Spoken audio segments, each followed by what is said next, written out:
In this week's parasha, we see the Am Yisrael becoming into a nation. They go from one family to a nation. And it's very interesting, the Torah uses a few specific words when it describes our increase to our multiplication and our growth as a population. And the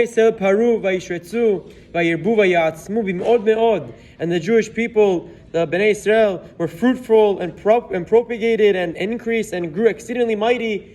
Few adjectives describing the same idea that we had many, many children. Rashi explains, Vayishretzu, that based on the Midrash, they would give birth to 6 children at the same time.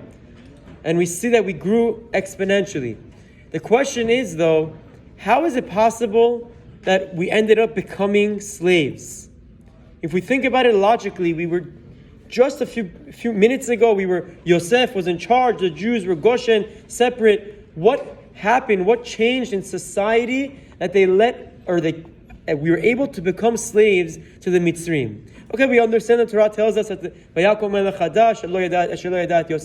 there was a new king or the same king that chose not to remember, whichever way you describe it. But still, it has to be more than, how is it possible that the whole nation became slaves? What happened in this short period that allowed this to occur?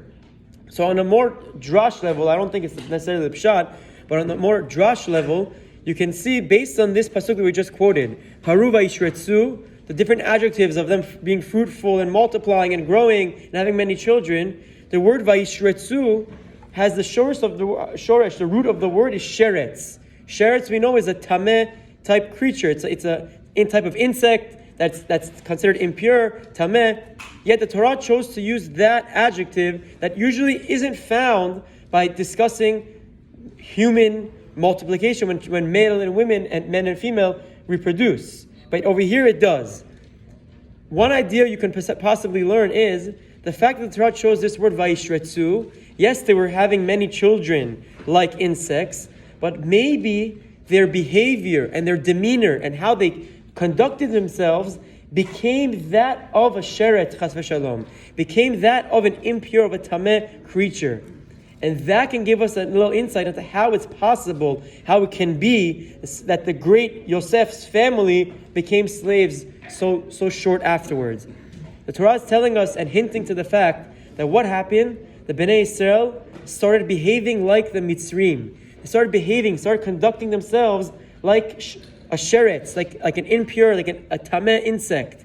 And because of that, although they multiplied and they became many, they were nevertheless susceptible to becoming slaves. And I think it's a deep, deep idea that applies to every generation extremely, extremely importantly, that whenever we decide to act like the goyim, chas v'shalom, that's when they can come and take power over us.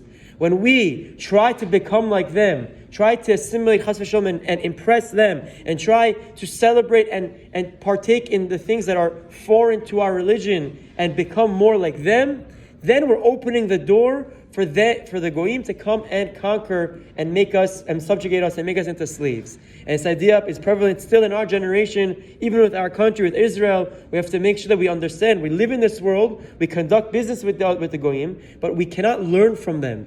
We don't go down to their level. We have to bring them up to our level. And that's the idea behind Vayishretzu. Maybe the Torah is using this term, this idea, this hint at an impure animal, because the Jewish people came down in their level, chas v'shalom. And we know they did. In Mitzrayim, they went down tremendously. Maybe because of the fact that they came down and they became tameh and they lowered in their level of Torah values and Torah observance is what allowed them to become slaves. And we have to learn, chas v'shalom, never do this again. Be proud of our minhagim, be proud of our tradition, be proud to be Jewish, and in that zechut, we will never ever be at the hands of the goyim ever again. Have a wonderful, wonderful day.